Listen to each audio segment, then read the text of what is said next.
Powered by the Montana Television Network. Montana This Morning continues on Montana's News Leader. Republicans reveal their tax reform plan, while Democrats say it favors the rich. I'm Hennadoba with what you need to know about the proposed overhaul. I'm Morgan Davies at City Hall with the latest on the search for Bozeman's next city manager. Good morning, Southwest Montana. 6:30 on this Thursday. Chet Lehman, Missy O'Malley with you. Matt has our forecast in a moment. Our top story, Republicans defending the President Trump's tax reform plan. It's the biggest tax overhaul in some 30 years. The GOP says the plan will cut taxes for the middle class. Democrats insist that's not the case, claiming it favors the rich. CBS's Hennadoba has our story. The debate has begun over President Trump's and Republicans' revamped tax code. The president says it's a $6 trillion tax cut that will primarily favor working-class Americans. Tax reform will protect low-income and middle-income households, not the wealthy and well-connected. The primary change for individuals, a simplified tax code that reduces the 7 current income tax brackets to 3. But who exactly gets taxed slightly more on the bottom and slightly less up top is a big point of contention. A large percentage of middle-class families would pay more taxes. Looking at this plan, I think almost every wealthy family would get a big break. Republicans argue that doubling the standard deduction and boosting the child tax credit will lower working-class taxes. It just simplifies the thing so much so that people just don't pay taxes on those first $24,000 of money they earn. Democrats insist, though, it amounts to a net loss. What a family of 4 would gain with respect to an extra $12,000 in standard deductions, they simultaneously lose more than $16,000 in personal and dependent exemptions. Some analysts warn the plan could reduce government revenue by $2 trillion or more over the next 10 years, adding to the nation's $20 trillion national debt. Hennadoba, CBS News. Now, the plan also calls for slashing the corporate tax rate from 35% to 20%. Republicans hope to complete the bill by Thanksgiving. In other news this morning, the Pentagon sending an additional 2,000 to 3,000 U.S. troops to hurricane-ravaged Puerto Rico in the coming days. But leaders there say they need the help now. That includes places like the small island of Vieques, where there's no food or water at this time. CNN's Bill Weir is there. Landing at what is normally a tropical paradise, the first impressions are shock, awe, and dread. It looks like a war zone, with every lush tree stripped and broken, the tarmac littered with shattered planes. We catch a ride through the wreckage to the town center, where the deputy mayor tells me all of the 10,000 residents survived the storm, but a few of the most frail have died since. After a charity called Vieques Love brought in a few satellite phones, the battered locals wait in the heat for their first contact with the world in a week. We out of food, we're running out of food and water. That is the kind of heartbreaking, soul-draining scene that's getting played out again and again as people look at her cry as she gets on a sat phone for the first time. Oh my God. It crushes your soul to watch that. And this is the line. This is a 2-hour line of folks waiting to give proof of life to a wife or a husband or a father. It's rough. This is an officer who lives on the island. He is from the state National Guard, the Puerto Rico National Guard, but he can't carry a gun for security until he is activated.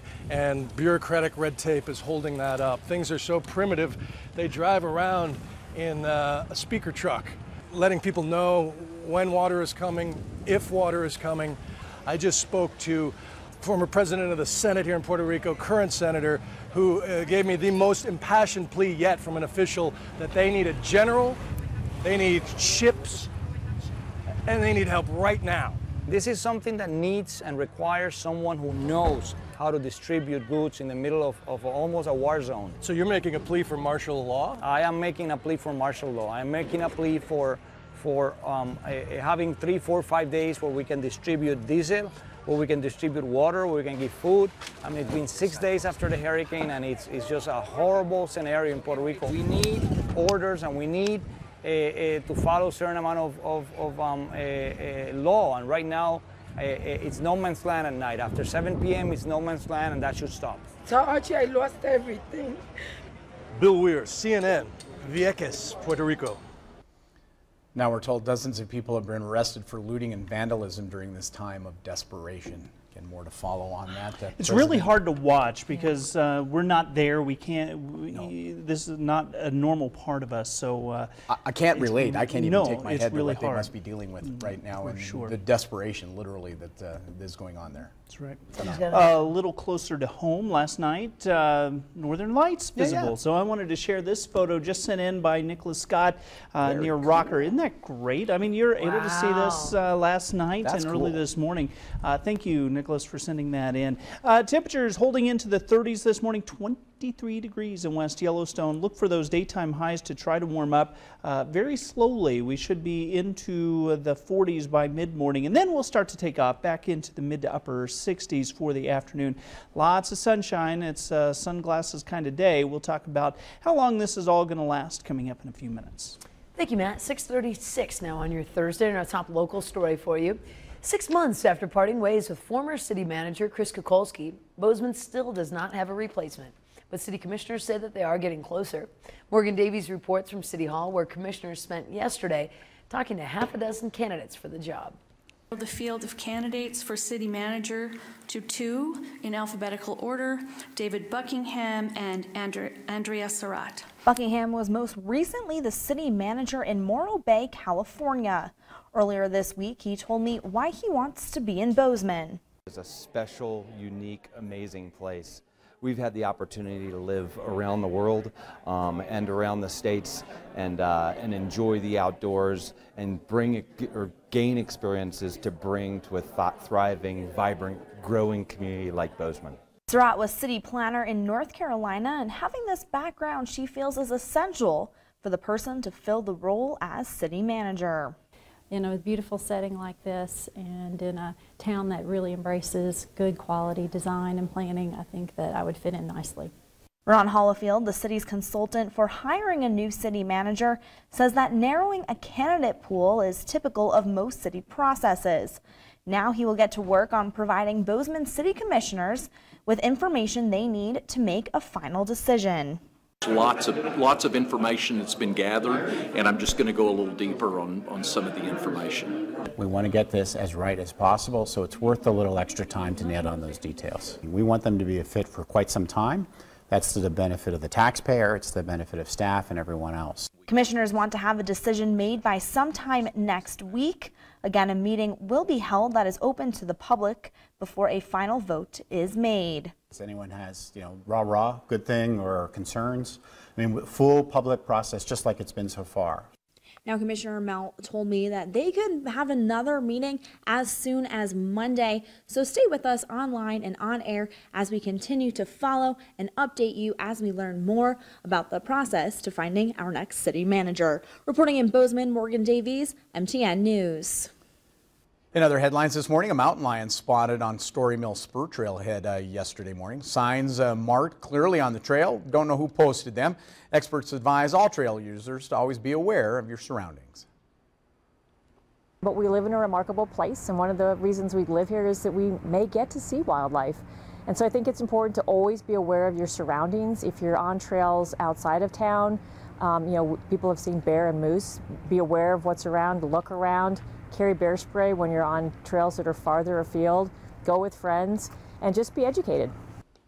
Great advice there. To learn more how to protect yourself against a mountain lion or any other animal that could be a threat, check with our website, kbzk.kxlf.com. Just bring Chet with you. There you go. He'll keep you safe. And another reason we live here is just how beautiful the state is. And donations from across Montana and the country are continuing to roll in for our Montana Wildfire Relief Fund. On Wednesday, we've had over 71 contributions, donating totals of $9,911.92. Notably, matching donations have come from the Montana Television Network, our parent company Cordillera Communications with $50,000.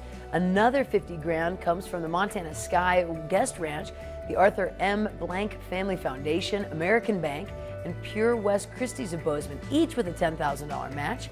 Grand total right now, $272,353.24.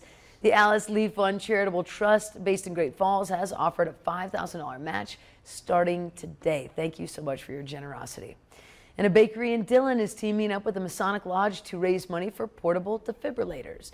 Great Harvest in Dillon will donate proceeds from its bake sale today and tomorrow for a project started by the Masonic Lodge to buy automated external defibrillators to place around the town so citizens can use these life-saving devices when someone's having a heart attack. And we're just thrilled because they're unbelievable. We're going to generate hopefully quite a bit of money. The more money we make, the more money we're going to have to put into the project and buy defibrillators. And they're $1,200 a piece, so they're not cheap. And the goal, of course, is to raise enough money to purchase at least 10 of those AED devices for the town of Dillon. Love that. Yeah. Good. Wish them luck on that fundraising effort. Here's an interesting story for you. A politically charged post on the Facebook page for the Ringling Bar, South White Sulphur Springs, getting a bit of attention. The owner of the bar standing behind the post that criticizes NFL players who take a knee during the national anthem to protest police brutality. Co-owner Kurt Beckman says his bar doesn't need business from those who disagree with him. He wrote on the bar's Facebook page, quote, "The Ringling Bar will no longer show any NFL games. This will allow us to air the PBR, rodeo, and NASCAR events whose competitors are true Americans," end quote. Post has received hundreds of comments and shares, many of the comments in support of Beckman's decision. Also, the post stems from some NFL players' decisions to take a knee during the national anthem in protest of police brutality. President Trump called on the players to be fired. Beckman's echoed that sentiment, saying professional football players owe this country their career. Beckman stands behind his beliefs and says he's not afraid to lose business. I would not care if non-Americans didn't patronize the place. I bet you wouldn't see any farmers or ranchers in our whole country take a knee such as these guys do. I bet you couldn't find one. They appreciate what our great nation has given them. That's the least you could do to give thanks to our country, is stand and respect our flag and the anthem. Beckman says, by the way, he has not received any calls about the post, except from us to record his voice. We are taking a break. Are we taking a break? Sure. We're taking a break. We come back, that story, plus Matt has our forecast. To grab much more Montana this morning in 2 minutes. Good morning. Ahead on CBS This Morning, Hugh Hefner's legacy, how he influenced culture. Plus, we will look back at a special note to his younger self that he did for us a few years ago. And this, Nora's on Capitol Hill with a preview of her 60 Minutes conversation with House Majority Whip Steve Scalise. It is the first since he was shot at a congressional baseball practice. See you at 7.